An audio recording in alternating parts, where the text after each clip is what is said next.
اب ہم آخر میں چاہیں گے کہ ہمارے سنی چینل کے جو اس پروگرام کو چلانے والے آرگنائزر، آج کے اس پروگرام، اس اسٹوڈیو اور اس پورے پروگرام کو، حضرت مولانا مفتی معروف حسین اشرفی جامعی، ان سے ہم گزارش کریں گے کہ مختصر طور پہ آپ بھی حضرت سیدنا ابوبکر صدیق کی حیات مبارکہ پر اپنی طرف سے روشنی ڈالتے ہیں۔ نحمدہ و نصلی علی رسولہ الکریم، اما بعد۔ جہاں تک سیدنا صدیق اکبر رضی اللہ تعالیٰ عنہ کی فضیلت کا تعلق ہے، جی، تو آپ نے مفتیان اکرام کی زبانی سنا، جی، علماء اکرام کی زبانی سنا، قرآن کی زبانی سنا، رسول کریم کی زبانی سنا، تو یہ ایک مسلم بات ہے۔ جی، اگر نبی کی فضیلت کو چھوڑ دیا جائے تو ابوبکر پوری خلقت میں سب سے زیادہ افضل ہے، بے شک۔ لیکن صرف ابوبکر صدیق رضی اللہ تعالیٰ عنہ کا یہ معاملہ فضیلت سے جڑا نہیں ہے۔ جی، حضرت ابوبکر صدیق رضی اللہ تعالیٰ عنہ کا معاملہ عقائد سے جڑا ہے۔ یہ وہ شخصیت ہے کہ جن کی فضیلت کو لے کر امت مسلمہ میں بہت بڑے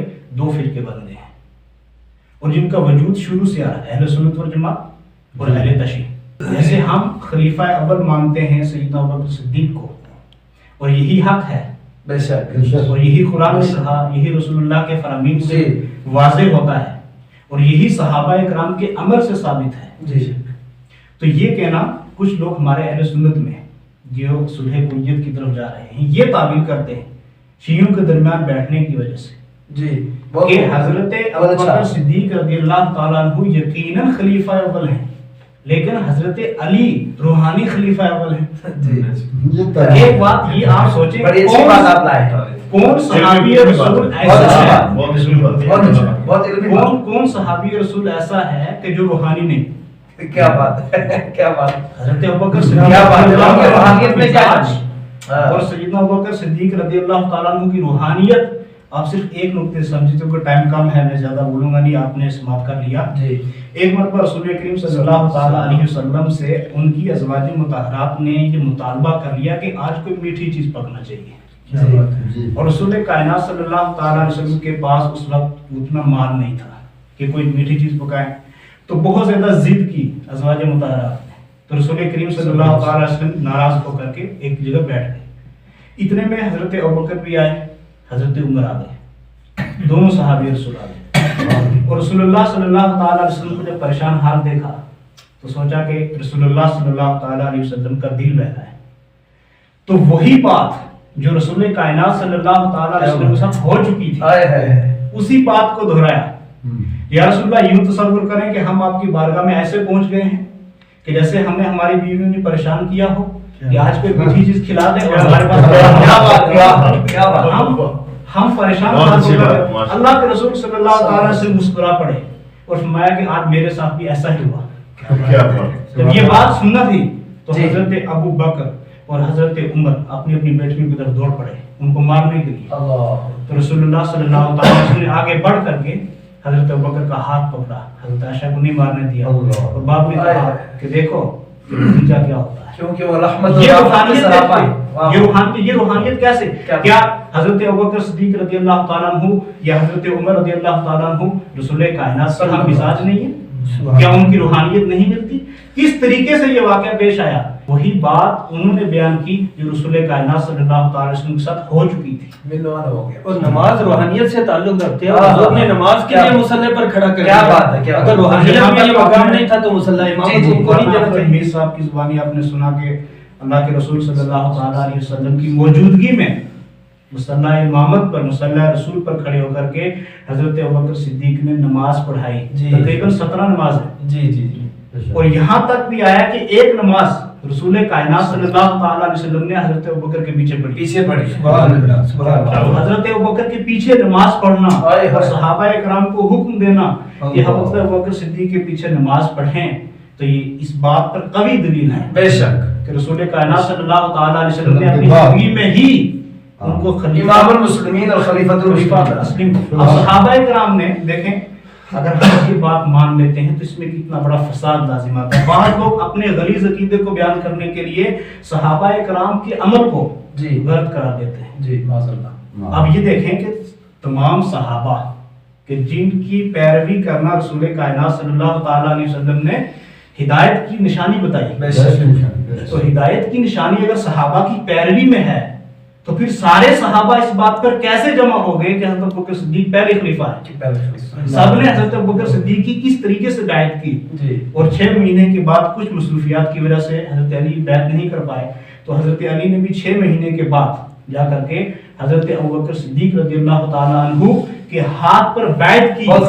اور یہ بیعت مطلب اگر حضرت علی نے غلط کیا، لوگ وہاں کہتے ہیں کہ وہاں ماحول ایسا تھا، ماحول کیا کہ حضرت علی جھکنے والے، کیا بات، حضرت علی کو بہادر بھی مانتے ہیں، ایماندار بھی مانتے ہیں، باب العلم بھی مانتے ہیں، اور ساتھ میں یہ بھی کہتے ہیں کہ حضرت علی نے مصلیحت اس لیے اختیار کی، اگر مصلیحت ہی اختیار کرنا تو علیہ السلام تو حضرت امام حسین علیہ السلام کیوں گردن کٹواتے؟ اگر بیٹے کا یہ حال ہے تو بابا کا یہ حال نہیں ہو سکتا.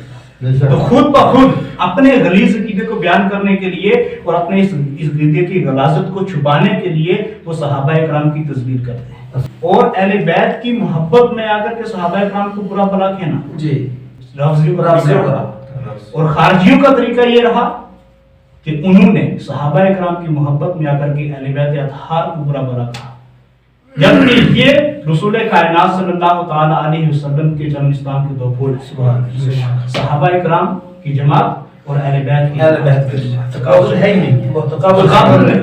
وہی بات مجھے بڑا ماشاءاللہ یہ حدیث شریف ہے کہ آقا علیہ السلام نے فرمایا کہ میرے اہل بیت یہ نوح علیہ السلام کی کشتی کے سفینۃ نوح من رکبها نجا من تخلف عنها غرق.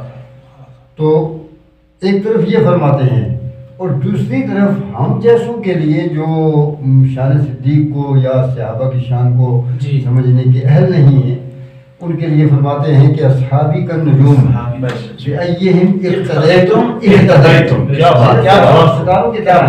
آپ ان میں سے جس کی بھی پیروی، یہ الگ بات ہے کہ کوئی جس کی بھی پیروی کرے کر لے، لیکن اس کا امام اگر کوئی مانا جائے گا تو وہ اس سے مافوق ہی ہوگا، اور وہ جیسے خلفاء صدیق اکبر رضی اللہ عنہ. میں یہاں عرض کروں گا، روافض کا جو مسئلہ ہے وہ کہتے ہیں پنجابی کے پیڑا ہوتے پھکیا ہوتے، یہ کہتے ہیں کہ رسول اللہ کے بعد 4 صحابہ کو چھوڑ کے معاذ اللہ باقی مرتد ہو گئے تھے. یہ کہتے کیوں ہیں؟ اس لیے کہ یہ سارے ایرانی ہیں، اور ان کو تو حضرت خالد نے مار مار کے مسلمان بنایا ہے. کیا بات ہے، یہ تب تھے ہی کب جب اہل بیت اور صحابہ تھے، اور صحابہ تو حضور کے سارے صحابہ، اور اہل بیت بھی جو اولین ہیں وہ حضور کے صحابہ ہی تو ہیں.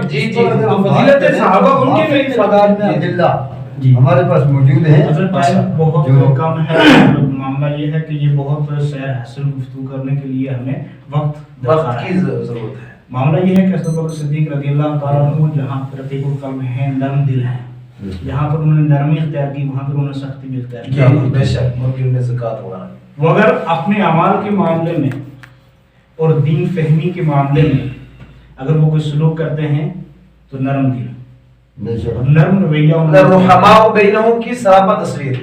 کیا بات، رحماء بینہم. لیکن مانعین زکات کے تعلق سے جب انہوں نے یہاں تک انہوں نے فرما دیا، یہاں تک فرمایا کہ جو رسول کائنات صلی اللہ تعالی علیہ وسلم کے دور میں ایک بکری کا بچہ بھی دیتا تھا، اور اس کے ساتھ ایک رسی دیتا تھا. اگر بکری کا بچہ دے گا، رسی بھی دے گا، تب بھی لڑوں گا. کیا بات، کیا بات، کیا بات. تو اس کا مطلب یہ ہے کہ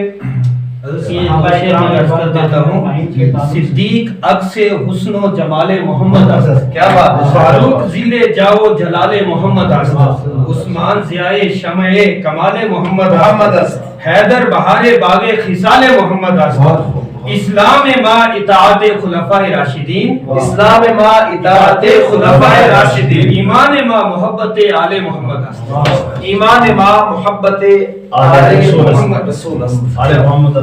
معزز سامعین و ناظرین سنی چینل دیکھنے والے تمام ناظرین کی خدمت میں آخر میں ہم ایک پیغام پہنچا کر کے اپنے آج کے پروگرام کو کنکلیوڈ کریں گے، اس امید کے ساتھ کہ سنی چینل آپ کو کیسا لگا، اور سنی چینل کا آج کا یہ پروگرام شان صدیق اکبر رضی اللہ تعالی عنہ جو آپ نے ہمارے مفتیان کرام اور علماء کرام کی زبانی سنی چینل کے اسٹوڈیو جامعہ معین السنہ ڈنگلا پونچھ سے سماعت کیا، کیسا لگا کمنٹس میں آپ ضرور بتائیں گے.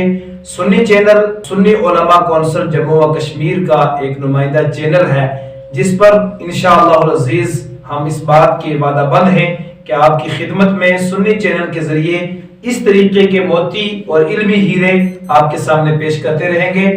دیکھتے رہیے سنی چینل اور انتظار کیجئے ہمارے اگلے پروگرام کا۔ شکریہ، خدا حافظ، السلام علیکم ورحمۃ اللہ وبرکاتہ۔